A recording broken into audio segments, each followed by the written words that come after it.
Alors, cette semaine, dans le cadre du festival de la Lesbian and Gay Pride, j'ai le plaisir de me trouver à côté de Florence Chastanier, qui est la créatrice d'un lieu extraordinaire à Marseille que tout le monde connaît maintenant, qui est le Dock des Suds, et qui en plus est à l'initiative de la Fiesta des Suds, un moment de fête sur la culture des Méditerranées que tout le monde connaît à Marseille et en dehors de la ville. Florence, merci beaucoup d'être avec nous.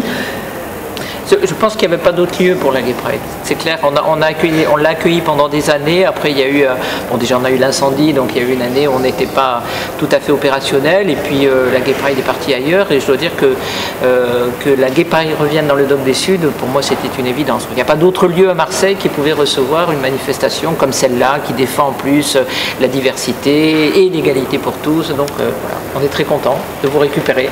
Merci. Est-ce que tu peux nous retracer un petit peu l'histoire de ce Dock des Suds ? Comment ça a germé dans ton esprit? En fait, l'histoire, c'est d'abord la Fiesta. Donc la Fiesta des Suds, on va fêter en 2010 la 19e édition. Le point de départ, c'est ce festival un peu atypique, puisque c'est à la fois un festival avec une programmation de festival et une fête. Donc il s'agit de la Fiesta. C'est un festival urbain, en dehors des périodes de festival, au mois d'octobre. Donc on l'a voulu identifier à la ville. Donc on a investi des bâtiments patrimoine portuaire, évidemment, puisqu'on est dans une ville portuaire. Donc on a commencé 2 ans dans les Grands Docks, ensuite 2 ans au J4, qui aujourd'hui est en plein travaux. Donc on a fait des passeurs de mémoire. On l'a fait également à la manufacture de tabac. Ensuite on est passé dans un bâtiment qui jouxte celui-là, qui n'existe plus puisqu'il a été foudroyé en 2005. Et donc on est là depuis 2006, on est installé dans ce bâtiment. Donc en fait on a réinvesti des bâtiments qui étaient en transformation. On ne revendique pas des friches, on revendique des bâtiments qui sont en transformation et qui passent de l'état industriel à l'état tertiaire.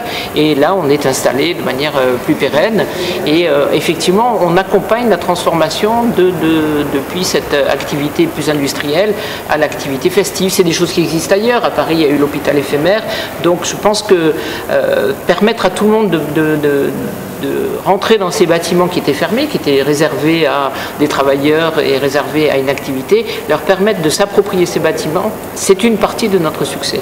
Après, la deuxième partie, c'est que la Fiesta revendique aussi l'image de la ville, donc on a une programmation musicale méditerranéenne, mais pas seulement, puisqu'en fait, il y a des émigrations qui viennent d'ailleurs, qui viennent de l'autre côté de l'Atlantique. On a quand même beaucoup de gens qui viennent du Brésil, qui viennent d'Amérique latine.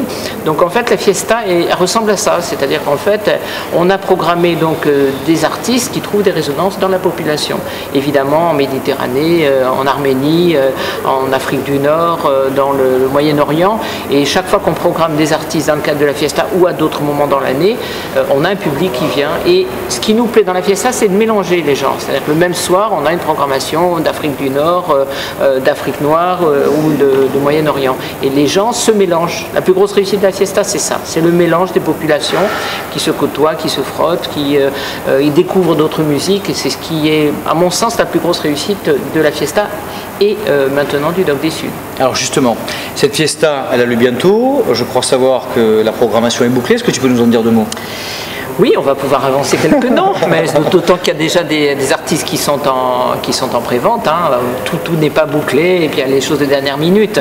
Mais disons, dans les têtes d'affiche, on a Gotham Project, on a Arnaud, donc ça c'est aussi un événement. On a aussi nos artistes, je dirais, marseillais qu'on suit depuis toujours, les Massilia, tous les Papés, les gens qui ont fait la ville, qui ont fait l'histoire de la ville et qu'on accueille d'année en année, pas chaque année, mais disons avec les créations. On a Indy Zara, qui est une artiste qui monte également, et puis on a d'autres noms qui sont encore pas tout à fait bouclés, donc on ne va pas les annoncer, mais on retrouvera aussi évidemment l'ambiance festive avec des fanfares, des DJ tout au bout de la nuit, et puis une fête comme pour la Gay Pride qui va durer les week-ends jusqu'à 4, 5 heures, 6 heures du matin. Tu peux nous rappeler les dates de cette Fiesta des Suds ? 15 au 23, les week-ends, donc jeudi, vendredi, et puis mercredi, jeudi, vendredi, samedi. Ça fait 6 soirées du mois d'octobre.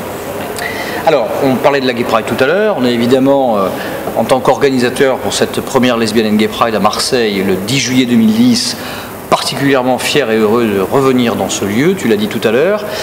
Pour toi, une Gay Pride aujourd'hui, en 2010, ça revêt quelle symbolique? Est-ce que ça a encore une utilité? Absolument, oui.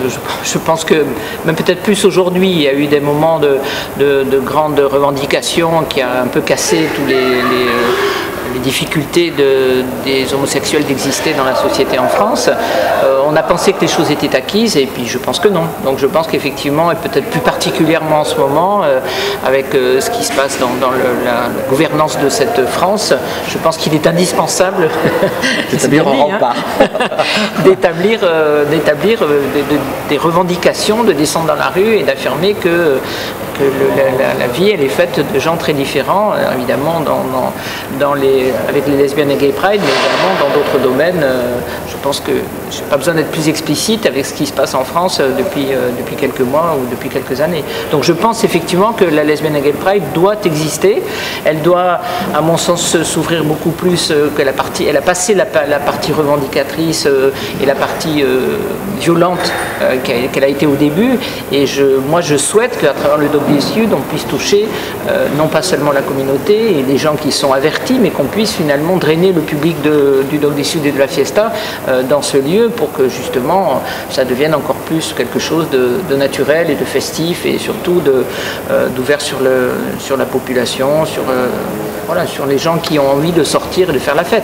L'essentiel, c'est quand même la fête.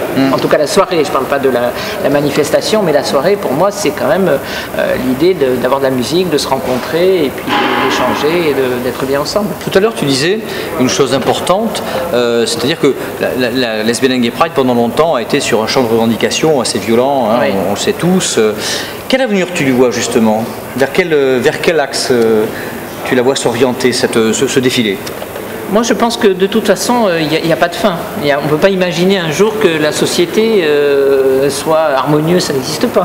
Je ne vais pas faire de la philosophie de Monoprix, mais je pense que de toute façon, de la même manière que la Fiesta des Suds, le Dog des Suds, c'est de toute façon un combat permanent, enfin un combat ou en tout cas une affirmation, une volonté je pense, au cours de l'histoire, les choses évoluent, il y a des périodes plus permissives, d'autres qui se resserrent. Donc je pense que de toute façon, à tout moment, il faut être vigilant et il faut porter haut et fort les couleurs qu'on a envie de porter. Donc nous, avec la Fiesta, on le fait avec toutes les musiques qu'on a envie de présenter, tous les gens qu'on a envie d'accueillir dans ce bâtiment sans restriction. Et je pense que la Gay Pride, finalement, on est frères, quoi. Ça ressemble complètement à ce que nous, on fait aussi, parce que même si on ne revendique pas ou on ne défend pas une différence, quoi qu'il en soit, on a besoin de montrer ce qui se passe ailleurs pour arriver à être de plus en plus tolérant ou en tout cas en permanence rechercher cet équilibre. Et pour toi qui es une femme de culture, donc aller sur le champ des revendications grâce à la culture, c'est quelque chose de possible? C'est indispensable.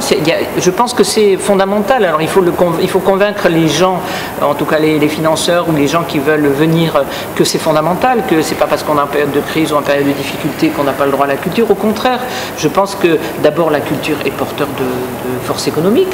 On le voit très bien, particulièrement dans notre région où on a énormément de festivals.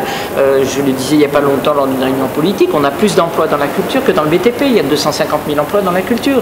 Il y a des emplois évidemment, mais également des entreprises, donc avec des hommes et des femmes derrière. Mais je veux dire, on est une force économique très importante au moment de la manifestation, dans la préparation, dans les gens qu'on fait venir, dans les transports, dans les hôtels, dans la restauration, dans les entreprises de location de matériel. Donc, je veux dire, c'est absolument indispensable de faire fonctionner la culture sur le plan économique et puis sur le plan de l'ouverture, du plaisir.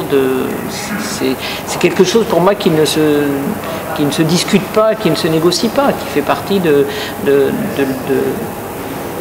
l'existence même. On a besoin de manger, on a besoin de boire, on a besoin d'avoir une maison, on a besoin de s'échanger autour des cultures qui nous rassemblent. Alors évidemment ici elles sont multiples à Marseille avec toute la Méditerranée, mais dans toutes les régions on peut retrouver ce genre de choses.